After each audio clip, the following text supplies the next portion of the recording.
지속적인 홍조와 혈관 확장이 있는 경우인데요. 혈관 레이저라든지 에너지 기반 장비를 이용해서 손상되고 늘어난 혈관을 쪼그라들게 수축하게 하거나 또는 파괴시키거나 하는 치료를 할 수가 있습니다. 피부가 장벽이 약화된 경우는 스킨 부스터라 그래가지고 영양제 같은 주사들이 있어가지고 피부 장벽을 회복하는 데 도움이 될 수 있습니다. 또 모낭충이라고 하는 일종의 기생충 같은 것들도 피부에 자라고 있거든요. 항생제라든지 경구약 또는 외용제 이런 것들을 복용하거나 도포해서 치료할 수 있습니다.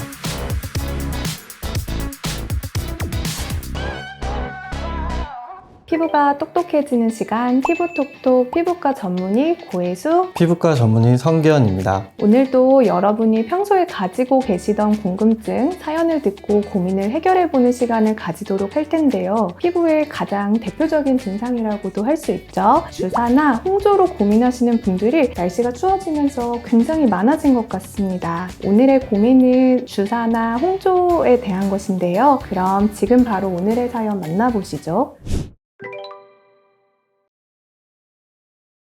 안녕하세요. 이번 겨울부터 갑자기 얼굴이 붉어지는 증상이 심해진 20대 대학생입니다. 알아보니 홍조 증상이다, 주사 증상이다.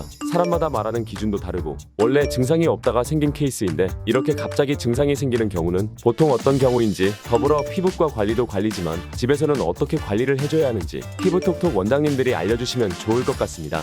실제로 이런 증상을 가지고 병원에 오시는 환자분들이 굉장히 많죠. 주사피부염이라는 게 도대체 뭔가요? 요즘에 날씨가 추워짐에 따라서 찬바람도 많이 쐬고 하니까 얼굴이 빨개져서 피부과 병원에 내원하신 분들이 점점 많아지는데요. 사실 주사피부염은 피부과 외래 환자의 1에서 1.7%를 차지할 정도로 굉장히 비중이 높은 피부과 질환입니다. 주사피부염에 대해서 좀 진단 기준을 자세히 말씀드리면 주사피부염은 코랑 볼, 미간, 턱과 같은 얼굴 중심 부위의 만성적인 홍반과 혈관 확장이 특징이고요. 증상이 심한 경우는 구진이랑 농포 같은 고름집도 잡히는 것이 특징입니다. 그리고 스크럽이라든지 각질 제거 또는 얼굴에 과도한 마사지를 하는 것이 피부 장벽을 더욱 악화시킬 수 있기 때문에 과한 자극을 주는 것을 피하는 것이 필요하겠습니다.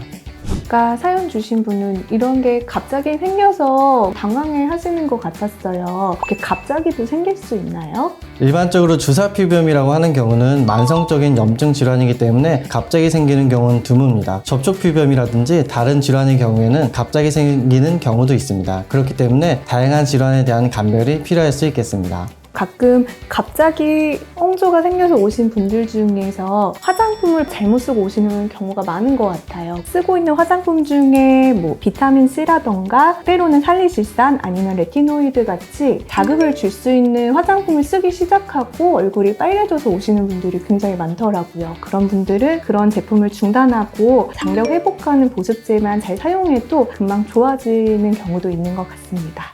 되게 중요한 내용 설명해 주셨는데요. 말씀하신 내용은 이제 접촉 피부염에 관련한 내용인데 이제 주사 피부염과 접촉 피부염은 감별이 좀 필요합니다. 주사 피부염에 대해서 먼저 설명을 드리면요. 주사 피부염은 얼굴의 지속적인 홍반이나 혈관 확장 그리고 구진과 농포가 특징적으로 나타나는 질환인데요. 주로 코라든지 볼, 미간이라든지 턱과 같이 얼굴의 중심 부분에 나타나는 게 특징입니다. 이와 감별할 진단으로 첫 번째는 이제 말씀하셨던 접촉 피부염이 있는데요. 접촉 피부염은 알러지라든지 또는 자극성 물질에 노출되었을 때 접촉한 부위에 발진이 생긴다는 차이점이 있습니다. 또한 갑자기 생겼기 때문에 그러한 접촉 물질에 대해서 원인이 제거되면 해결되는 경향이 있습니다. 지루성 피부염 같은 경우도 이제 홍조로 나타날 수 있는데요. 지루성 피부염은 중앙 부위에 생긴다는 점에서 주사 피부염과 비슷하게 보일 수 있는데요. 하지만 지루성 피부염은 귀라든지 눈꺼풀, 앞가슴과 같이 다른 지루 부위에도 발진이 생긴다는 점이 있고 또 기름이 동반되어서 피지 분비량이 과도하고 각질이 관찰된다는 점이 차이가 있습니다. 이외에도 그람 운성 모낭염이라든지 구순주의 피부염과 같은 다양한 질환에 대한 감별이 필요합니다. 그러면 이제 집에서 그런 증상들에 대해서 관리할 만한 방법이 있을까요? 주사 피부염에 대해서는 비용도 좀 비싼 편이고 그 다음 병원에 자주 내원하기가 어렵기 때문에 이에 대해서 되게 접근이 어려운 경우가 많습니다. 실제로 환자분들도 이것에 대해서 어느 정도 인지를 하고 계시지만은 병원에 내원하셔서 치료하기가 너무 어려워서 이를 방치하고 질환이 악화되는 경우도 많이 있습니다. 집에서 케어할 수 있는 방법에 대해서 알아보면요.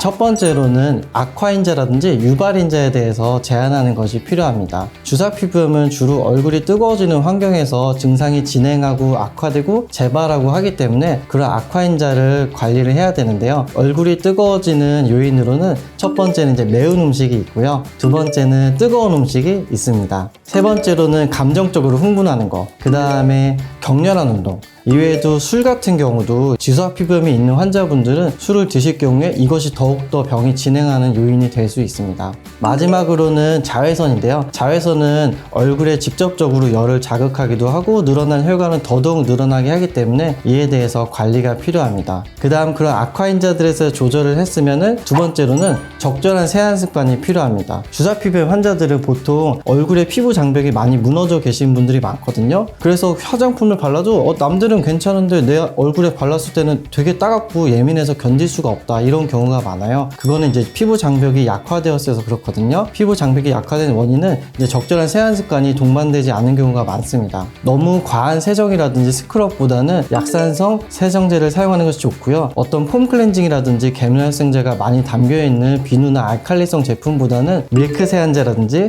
또는 워터 타입의 세안제를 사용하는 것이 좋습니다. 또한 세안 시간도 좀 더 짧게 가져가서요. 아침에는 한 1분 30초 이내로 하고 저녁에도 3분 이내로 짧게 하는 것이 좋습니다. 자외선 차단제를 선택하실 때도요. 물리적 자외선 차단제라고 하는 것이 있거든요. 물리적 자외선 차단제는 피부를 약간 거울처럼 보호하기 때문에 열을 유발하지도 않고 주사 피부염이 악화하는 것을 좀 방지할 수 있습니다. 물리적 자외선 차단제를 찾는 방법은요. 성분이 두 개밖에 없기 때문에 두 개의 성분이 함유된 것만 찾으시면 됩니다. 첫 번째가 징크 피리치온이고 두 번째가 티타늄 다이옥사이드인데요. 이것이 이제 주사 피부염에 도움이 될 수 있고요. 조금 더 알아보면은 SPF가 50 이상이고 그리고 PA가 3 포지티브 이상인 제품을 사용하는 것이 좋습니다. 제가 오늘 가져온 선크림도 집에서 직접 쓰는 걸 한번 가져와 봤거든요. 여기 보시면은 이제 SPF 50 이상이고 PA가 이 제품 같은 경우는 3 포지티브거든요. 이런 거를 사용하시면 됩니다. 약을 많이 사용하고 오시는 분들도 계세요. 약간 조심해야 될 게 있을까요?